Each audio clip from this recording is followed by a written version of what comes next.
នៅរសៀលថ្ងៃទី17ខែកញ្ញាឆ្នាំ2025នេះចាប់ពីវេលាម៉ោង 3:44 នាទីកងទ័ពថៃប្រដាប់ដោយអាវុធនិងសមត្ថកិច្ចនគរបាលបង្ក្រាបបាតកម្មថៃដែលប្រដាប់ដោយដំបងនិងខែលព្រមទាំងឧបករណ៍ផ្សេងៗទៀតបានចូលមករាយបន្លាលុះសារជាថ្មីទៀតនៅក្នុងភូមិសាស្ត្រភូមិព្រៃច័ន្ទឃុំអូ3ជាន់ស្រុកអូជ្រៅខេត្តបន្ទាយមានជ័យដើម្បីពាត់យកដីដែលប្រជាពលរដ្ឋខ្មែរបានរស់នៅនិងអាស្រ័យផលជាយូរមកហើយប៉ុន្តែប្រជាពលរដ្ឋដែលនៅទីនោះបានចេញមករារាំងដើម្បីការពារដីរបស់ខ្លួននិងបានរើបន្លាលុះទាំងនោះចេញវិញសមត្ថកិច្ចថៃបានបាញ់កាំភ្លើងគ្រាប់ជ័រនិងគ្រាប់បែកផ្សែងមកលើប្រជាពលរដ្ឋខ្មែរដែលធ្វើឲ្យពួកគេហៀរទឹកភ្នែកនិងបានប្រើប្រាស់ឧបករណ៍សម្លេងដែលធ្វើឲ្យប៉ះពាល់ទៅដល់ក្រដាស់ត្រចៀកនិងប្រព័ន្ធខួរក្បាលព្រមទាំងបានបង្កអំពើហិង្សាទៅលើប្រជាពលរដ្ឋខ្មែរដោយបានប្រើប្រាស់ឧបករណ៍បង្ក្រាបនិងបាញ់ជំពាមកៅស៊ូគ្រាប់ឃ្លីដែលបណ្ដាលឲ្យប្រជាពលរដ្ឋនិងព្រះសង្ឃចំនួនយ៉ាងតិចក៏24អង្គនាក់ដួលសន្លប់និងរងរបួសធ្ងន់និងស្រាល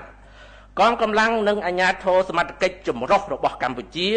ដែលមិនប្រដាប់ដោយអាវុធហើយដែលកំពុងតែឈរជើងប្រចាំនៅក្នុងតំបន់នោះក៏មានវត្តមាននៅក្នុងហេតុការណ៍នោះផងដែរ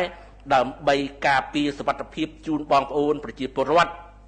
ដោយបានបំពេញភារកិច្ចប្រកបដោយវិជ្ជាជីវៈនិងទទួលខុសត្រូវខ្ពស់ក្នុងការប្រកាន់ខ្ជាប់ខ្ជួនបំផុតនៅកិច្ចព្រមព្រៀងឈប់បាញ់ព្រមទាំងគោរពគោលការណ៍ដែលបានឯកភាពគ្នាក្នុងការដោះស្រាយបញ្ហាដោយសន្តិវិធីនិងត្រឹមត្រូវស្របតាមច្បាប់អន្តរជាតិសមត្ថកិច្ចនិងអាជ្ញាធរខេត្តបន្ទាយមានជ័យបានជួយសង្គ្រោះបងប្អូនប្រជាពលរដ្ឋនិងព្រះសង្ឃដែលបានរងរបួសនិងបានបញ្ជូនរថយន្តសង្គ្រោះបន្ទាន់ដើម្បីដឹកអ្នករងរបួសធ្ងន់ទៅកាន់មន្ទីរពេទ្យអ្នកនាំពាក្យរាជរដ្ឋាភិបាលកម្ពុជាសូមកោតទោសចំពោះអំពើហិង្សារបស់សមត្ថកិច្ចថៃមកលើប្រជាពលរដ្ឋនិងព្រះសង្ឃខ្មែរព្រមទាំងអំពាវនាវឲ្យអាជ្ញាធរថៃបញ្ឈប់ទង្វើរំលោភបំពាននិងអំពើហិង្សាទាំងអស់នេះជាបន្ទាន់និងទាមទារឲ្យភាគីថៃគោរពកិច្ចព្រមព្រៀងឈប់បាញ់គោរពស្មារតីនៃកិច្ចប្រជុំ GBC និង RBC អនុសារណៈនៃការយោគយល់ត្រង់ចំណុច2មាត្រា4នៃ MOU ឆ្នាំ2000និងគោលការណ៍សិទ្ធិមនុស្សនិងច្បាប់អន្តរជាតិជាធរមានអ្នកនាំពាក្យរាជរដ្ឋាភិបាលកម្ពុជាសូមបញ្ជាក់សារជាថ្មីម្ដងទៀតថារាជរដ្ឋាភិបាលកម្ពុជាដឹកនាំដោយសម្ដេចមហាបវរធិបតីហ៊ុនម៉ាណែតនាយករដ្ឋមន្ត្រីនៃប្រជាណាចក្រកម្ពុជា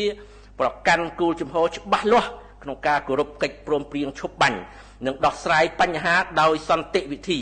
ដោយ